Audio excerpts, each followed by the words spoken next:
Assalamualaikum warahmatullahi wabarakatuh. Tonton Fahriza Nora Official. Subscribe, like, share, and comment. Assalamualaikum warahmatullahi wabarakatuh. Assalamualaikum warahmatullahi wabarakatuh.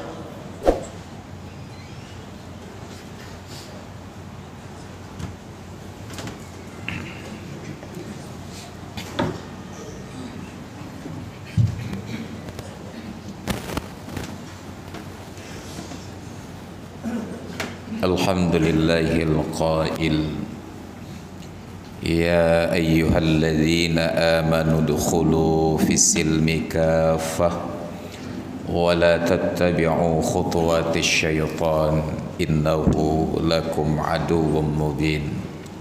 Wassalatu wassalamu ala rasulillah sayyidina wa maulana Muhammadin ibni Abdillah al-qail akmalul mu'minina imanan ahsanuhum khuluqa wa khiyarukum linisa'ihim. Sadaqallahul azim wa ballagha rasuluhun nabiyyul habibul karim wa nahnu ala dhalika minasy syahidin wasyakirin walhamdulillahi rabbil alamin wa ba'du. Hadirin kaum muslimin jamaah Jumat yang dirahmati Allah, kita berada di hari yang terakhir dari bulan Safar, bulan yang oleh orang tua kita secara tradisi dipersepsikan sebagai bulan bala. Walaupun oleh Allah melalui Rasulnya 14 abad yang silam telah membantah la adwa wala tirata wala safara, tidak ada yang namanya penyakit yang menular dengan sendirinya, tidak ada yang namanya at-tatayyur wala syu'mah, dan tidak ada sikap berputus asa, apatis, wala safara, dan tidak ada yang namanya nasib sial yang terjadi di bulan Safar. Semua bulan dalam silsilah kalender Hijriyah yang 12 bulan tersebut kedudukannya setara dalam pandangan Allah, sekalipun ada bulan-bulan yang dilebihkan tetapi tidak ada yang dikurangi. Bagian dari hikmah keadilan Allah Subhanahu wa taala, Allah hanya menambah, tidak mengurangi.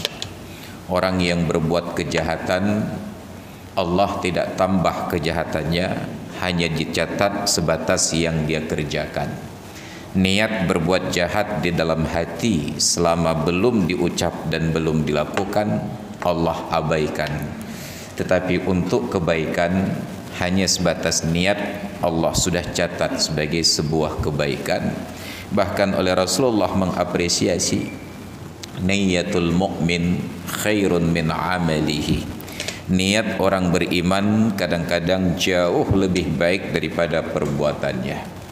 Boleh jadi sejak dari subuh kita terbangun tadi sudah berniat hari ini memperbanyak ibadah. Kita beriktikaf di masjid sambil menanti kumandang azan Jumat. Oleh satu dan lain hal, tiba-tiba niat itu harus berubah menyesuaikan dengan keadaan. Boleh jadi ada tamu yang datang berkunjung, boleh jadi ada hamba Allah yang memerlukan uluran tangan dan bantuan tenaga. Kita keluar dari masjid, dan untuk semua yang sudah diniatkan, apabila sudah menjadi sebuah kebiasaan, tetap Allah abadikan pahalanya. Maka dalam riwayat yang lain Rasulullah menyatakan, kutiba li musafirin maridin misla ma amila sahihan muqiman.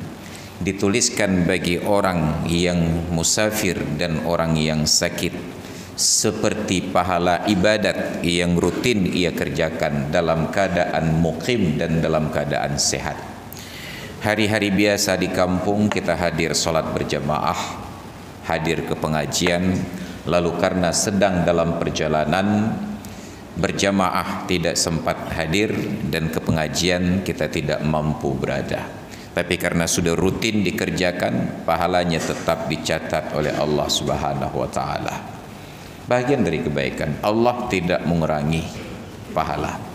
Allah hanya menutup-nutupi dosa. Ini kebaikan.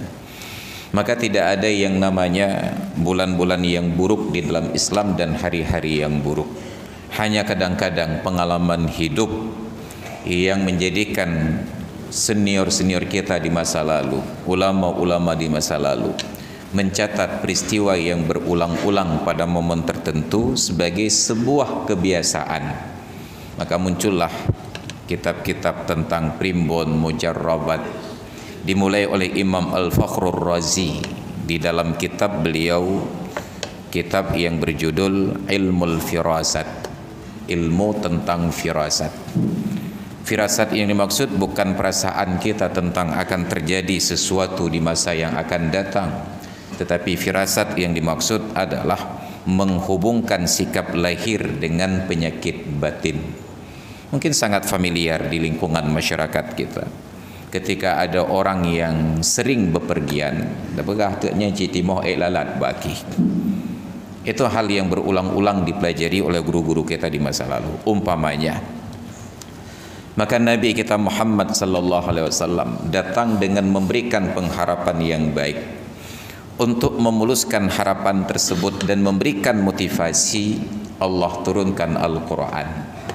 Yang Al-Quran ini adalah zikir yang terbesar bagi umat Islam, bahkan bagi umat manusia. Orang yang membaca Al-Quran, dia sedang berinteraksi dan berkomunikasi dengan Allah Subhanahu wa ta'ala. Bahkan orang yang tidak beriman, mereka akan meresapi kalimat-kalimat Al-Quran itu sepatah kata demi sepatah kata. Kalau kita baca berita-berita internasional, betapa seorang mantan Perdana Menteri Inggris, Tony Blair, walaupun dia itu non-muslim, dia sering menjadikan Al-Quran sebagai referensi dalam hidupnya. Hanya hidayah yang belum menyentuh hati. Kita sudah dapatkan hidayah, hanya Al-Quran yang belum menyentuh hati. Al-Quran hanya kita beradaptasi ketika di rumah ada yang meninggal dunia. Urawabihumu baru terbaca Yasin, sampai di kenduri 7 baru takhatam 3 kali. Mungkin perlu lebih banyak kematian agar kita lebih sering membaca Al-Quran. Ini realitas kehidupan. Nabi menjadikan rumah itu sebagai tempat untuk menghidupkan Al-Quran, sedangkan kuburan bukanlah tempat beribadat. Beliau katakan, la taj'alu buyutakum maqabira. Jangan kalian jadikan rumah-rumah kalian itu layaknya seperti kuburan. Apa yang terjadi di kuburan? Tidak ada seorang pun yang di kuburan itu yang baca Al-Quran. Maka janganlah rumah kita seperti kuburan. Sayangnya ketika yang di rumah ingin baca Al-Quran, mereka tidak baca Qurannya di rumah, melainkan datang ke kuburan baru baca Al-Quran. Terbalik pudu udah. Bukan tidak boleh membaca Al-Quran di kuburan, tetapi kalau di kuburan kita baca, sepatutnya di rumah semangat kita untuk membaca lebih tinggi. Bacaan saja, bahkan melihat susunan-susunan huruf Al-Quran itu saja sudah menjadi ibadat. Muhammad Mursi, mantan presiden Mesir yang bernasib buruk, meninggal di dalam tahanan penjara negeri yang ia pimpin dengan sepenuh hati. Dia minta kepada penjaga-penjaga penjara, tolong hadirkan mushaf Al-Quran, saya ingin melihatnya. Mereka tidak berikan. Lalu beliau katakan, saya bukan ingin membaca Al-Quran dengan melihat, karena saya bisa hafal Al-Quran 30 juz, tapi saya rindu ingin melihat mushaf Al-Quran. Kalau sekedar membaca, saya menghafalnya 30 juz di luar kepala, tapi saya rindu ingin melihat bentuk mushaf tersebut. Hari ini keberadaan mushaf Al-Quran tidak menjadi sebuah berita gembira bagi kita, tapi saat kita perlu wawasan melihat di negeri-negeri Afrika tersebut, Kesibukan anak-anak mereka, remaja mereka, orang tua mereka adalah dengan mushaf-mushaf Al-Quran yang sederhana, masih berbentuk tulisan tangan. Mereka duduk berzikir, baca Al-Quran, megagak duduk. Padahal mushafnya sederhana. Maka Allah muliakan negeri-negeri tersebut dengan hadirnya orang-orang hebat. Negeri mereka terbelakang, tapi orang-orang masyarakat mereka terkedepan. Betapa banyak pemimpin-pemimpin kaliber internasional dari orang yang kulit hitam. Citanya dari Indonesia yang lagak putih muplak, pedumro dan pemimpin internasional. Walaupun kulit hitam, mereka menjadi bintang di lapangan olahraga, mulai dari main bola sampai main basket. Boleh jadi kemuliaan-kemuliaan tersebut disebabkan karena tradisi yang baik ini. Sedangkan kita tidak menjadikan Al-Quran sebagai panduan dan sebagai imam. Dan lebih miris lagi, ketika di negeri yang katanya bersyariat Islam ini, saat kita memilih pemimpin, ternyata uji baca Al-Quran masih menjadi standar umum. Bayangkan kalau setingkat calon kepala daerah, calon legislatif masih harus dites baca Al-Quran, maka bayangkan yang lain. Berarti Al-Quran belum menjadi sebuah kelaziman bagi kita. Ini penghinaan. Siapa yang menghina? Bukan orang lain. Kita yang menghina diri sendiri. Itu baru sebatas melihat dan membaca.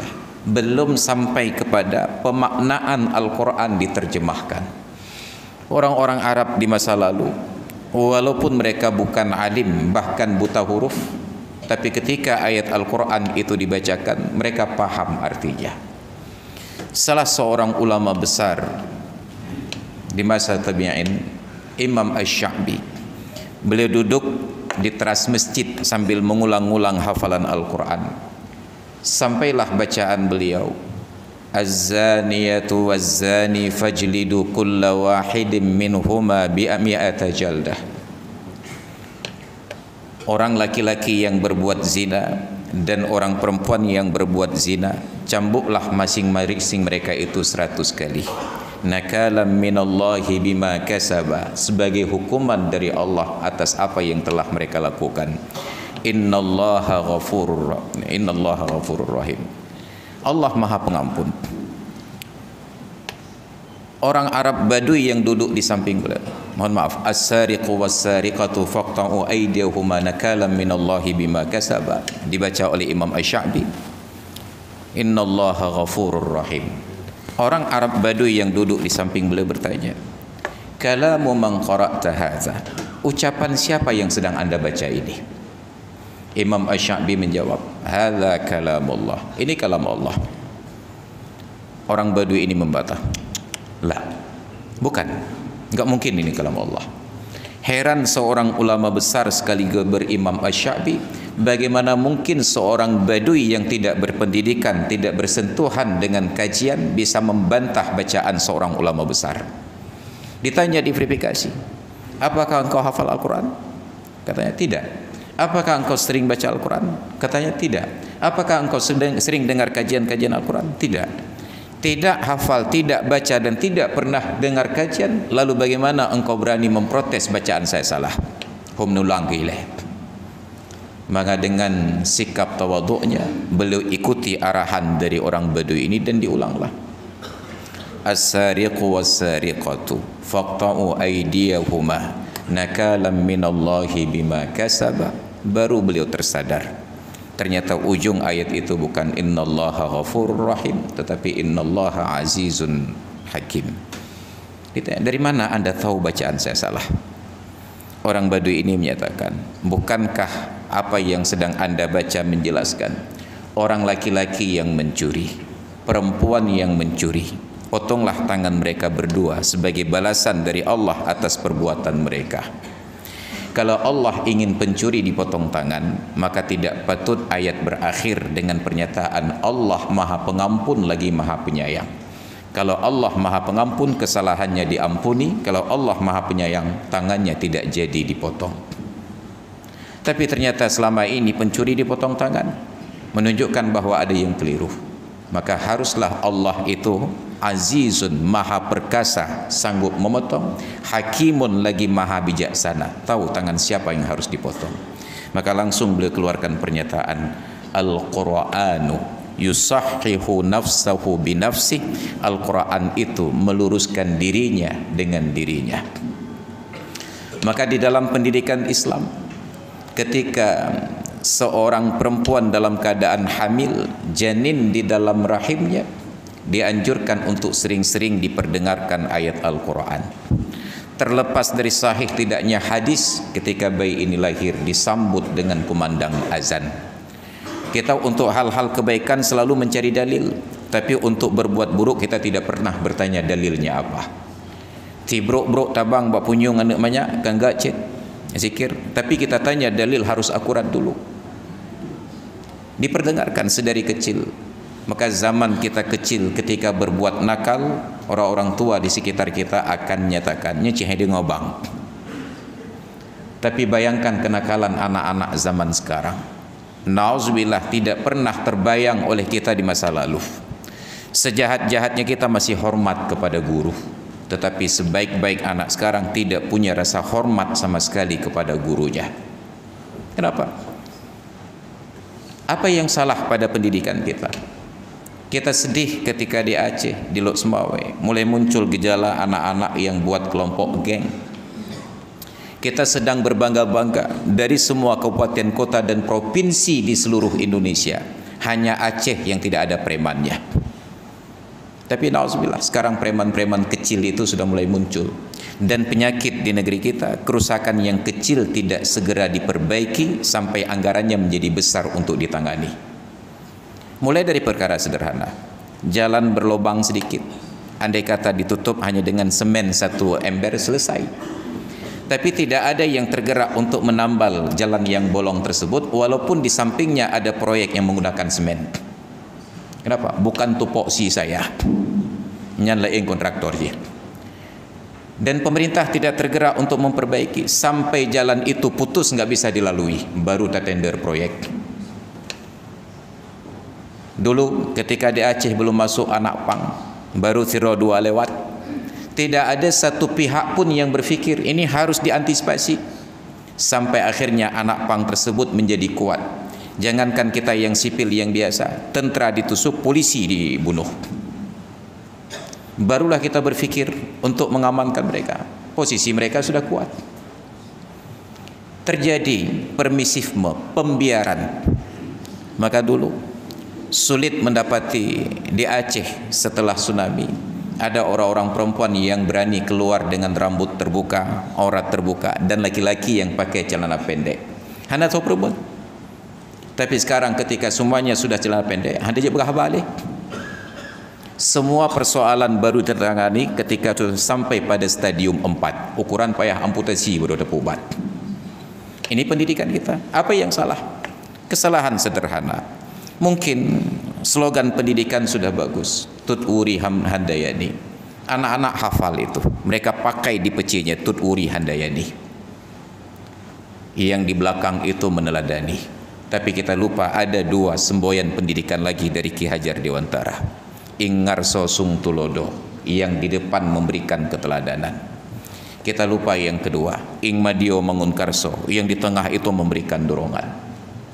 Hari ini kita arahkan anak-anak untuk belajar keteladanan, tapi keteladanan yang kita maksudkan tidak ada. Maka ketika Allah mengutus Nabi kita Muhammad sallallahu alaihi wasallam, misi utama beliau bukan untuk menyuruh kita salat. Misi utama beliau bukan agar saf-saf di dalam masjid itu terisi penuh. Misi utama beliau bukan agar orang selalu beriktikaf. Tapi misi beliau, innama bu'istu liutammima makarimal akhlak. Hanya saja aku diutus oleh Allah dalam rangka menyempurnakan akhlak yang mulia. Ketika beliau datang dengan keteladanan, maka yang dipuji oleh Allah pada Nabi adalah akhlaknya. Wa innaka la'ala khuluqin azim. Sungguh engkau wahai Muhammad berada di atas standar akhlak yang agung. Maka diperintahkan kepada kita umat untuk meneladani beliau. Laqad kana lakum fi Rasulillahi uswatun hasanah. Sungguh telah ada bagi kalian pada diri pribadi Rasulullah suri tauladan yang baik. Ini Nabi kita. Kalaulah dengan kedudukan beliau sebagai Nabi dan Rasul dan Presiden ingin kaya, kekayaan apa yang tidak mampu beliau jangkau. Tapi beliau berikan keteladanan bahawa hidup ini lebih mudah dan indah bila dijalani dengan kesederhanaan, tidak terlalu banyak atribut. Maka kita di rumah ketika makan yang terjungkat keung, terjungkat aki, sabuah hayan habis ibu. Tapi ketika hadir di tempat kenduri orang-orang yang berkelas, payah pakai sendok, hanjit mengeting pingan, draw hanjit ke ego hanglah. Kenapa? Karena sudah terlalu banyak protokolernya, tidak disederhanakan. Maka yang sederhana-sederhana inilah mengantarkan kita ke jenjang sukses. Pendidikan kita hari ini terlalu berorientasi kepada fisik. Akreditasi selalu mengarah bahawa bentuk bangunan harus permanen, ukuran sekian kali sekian, satu ruangan sekian orang murid. Padahal orang yang sedang turun untuk mengakreditasi tersebut, mengasesmen tersebut dilahirkan, dididik dalam sebuah ruangan pendidikan yang dindingnya itu dari papan dan atapnya dari daun rumbia. Nyai tanya yang lampu panjat culot jamun, jet ke gurai-gurai tanya para ulama.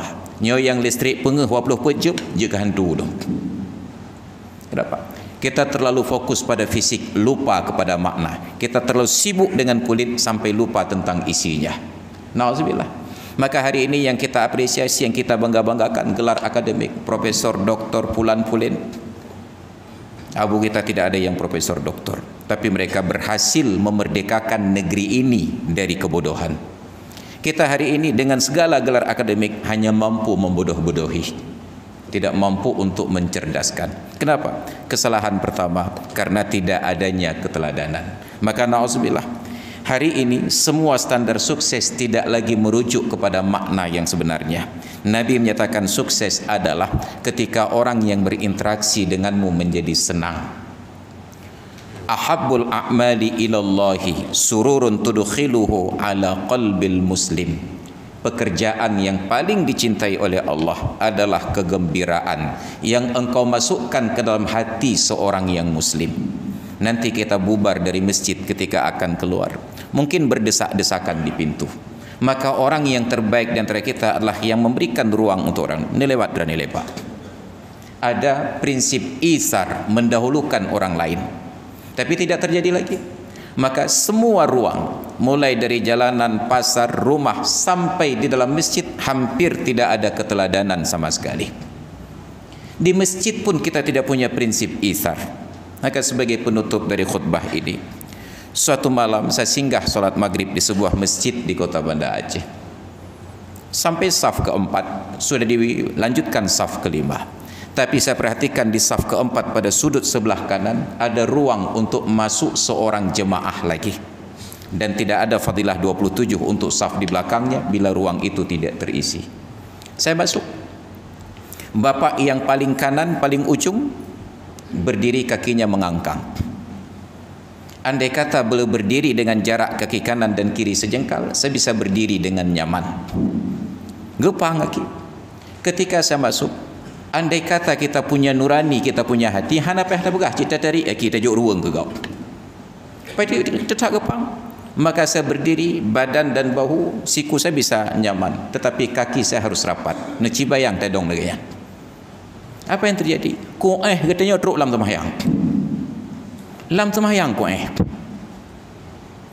Apa ruginya bila dirapatkan sedikit kakinya? Maka tetap saya lanjutkan berdiri dalam posisi yang tidak nyaman tersebut. Rukuk, dia perhatikan kaki saya rapat dan kakinya mengangkang. Tidak ada perubahan, tidak ada kesadaran, pendidikan yang gagal. Tak pegah bangai dekoh. Ikota itu penampilan hebat. Rukuk, sujud. Begitu bangun untuk rakaat berikutnya, penyakit itu menular ke saya. Saya berdiri lebih cepat dan saya ambil ruang lebih luas. Jauh. Pendidikan yang gagal, sampai di dalam salat pun penyakit kita pelihara. Maka kita merasa malu. Negeri Eropah Barat yang bukan Islam, mereka sudah sampai pada tingkat peradaban. Pagar terbaik adalah tetangga. Sedangkan kita yang mengaku Islam dan bersyariat Islam masih pada standar tetangga terbaik adalah pagar. Maka terasa aneh orang Islam yang lapang memprioritaskan orang lain, ketika bangun rumah pagar kalih pun dah sigah lom.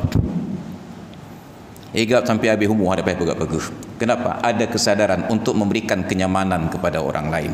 Maka hadirin kaum muslimin jamaah Jumat yang dirahmati Allah, pendidikan bukan seberapa tinggi ijazah yang Anda miliki. Pendidikan bukan seberapa banyak gelar akademik yang Anda sandang. Kesuksesan bukan seberapa banyak yang harta engkau capai, tetapi pendidikan adalah ketika mampu memberikan akhlak yang baik, dan akhlak baik ditandai dengan orang-orang yang berinteraksi dengan Anda merasa nyaman, dan kenyamanan tersebut Anda dengar dari orang-orang yang membicarakannya. Hayat hatta menganganti pulan, mangat hatta pegak rumah bineh pulin, enak tinggal di kampung pulan. Tapi itu tidak pernah menjadi evaluasi bagi kita, karena hati dan mata kita terbutakan dengan pencapaian materi. Nauzubillah summa nauzubillah. Hadirin kaum muslimin jamaah Jumat yang dirahmati Allah, maka mudah-mudahan berlalunya bulan Safar akan mengubah paradigma kita memandang dunia untuk bagaimana memberikan kenyamanan kepada orang lain. In ahsantum li anfusikum. Bila kalian berbuat baik, sebenarnya kalian sedang berbuat kebaikan itu untuk diri sendiri. Wa in asa'tum, dan bila kalian berbuat jahat, falaha, kejahatan juga akan kembali kepada kalian masing-masing. Tidak ada yang lepas dari hukuman Allah Subhanahu wa taala. Amin rabbal alamin. Terima kasih atas perhatian dan mohon maaf atas segala kekurangan. Hadanallahu wa iyyakum ajma'in. Alhamdulillah. Alhamdulillahil wahidil ahad, الفرد الصمد الذي لم يلد ولم يولد ولم يكن له كفوا أحد. أشهد أن لا إله إلا الله شهادة تكون سبب النعيم المؤبد. وأشهد أن محمد رسول الله النبي المفضل المشرف المؤيد. اللهم صل وسلم على سيدنا محمد وعلى آله وصحبه ما ركع الراكع وسجد. أما بعد فيا عباد الله، اتقوا الله حق تقاته ولا تموتن إلا وأنتم مسلمون.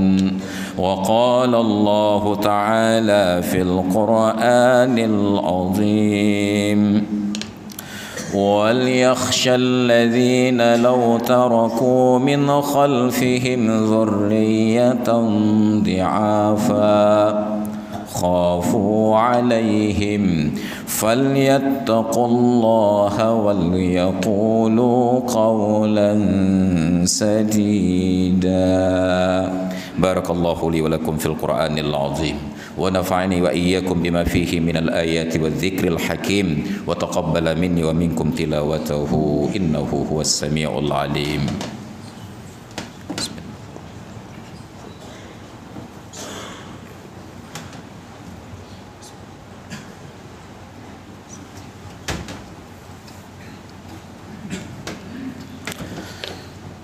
الحمد لله وحده صدق وعده ونصر عبده وأعز جنده وهزم الأحزاب وحده.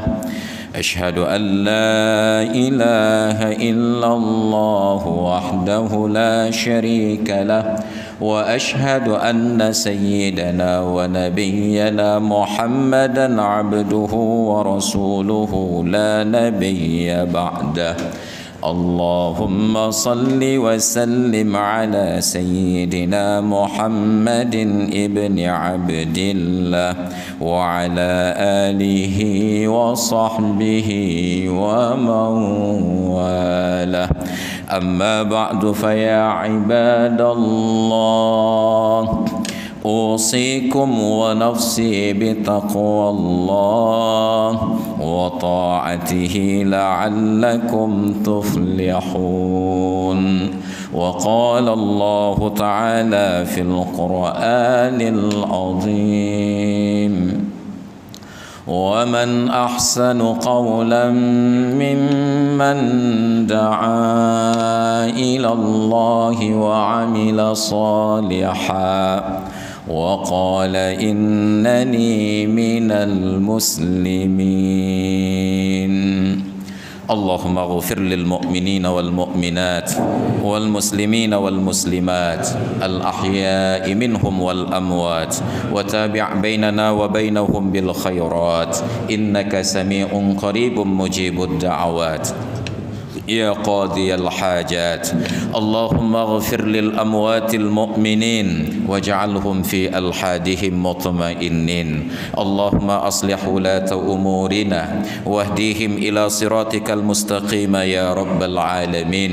اللهم أعز الإسلام والمسلمين وأهلك الكفرة والمبتدعة واليهود والمنافقين أعداءك أعداء الدين. اللهم أعز الإسلام والمسلمين وأعلي كلمتك إلى يوم الدين. عباد الله، إن الله يأمر بالعدل والإحسان وإيتاء ذي القربى وينهى عن الفحشاء والمنكر والبغي يعظكم لعلكم تذكرون. فاذكروا الله العظيم يذكركم ولذكر الله أكبر والله يعلم ما تصنعون. وأقيموا الصلاة.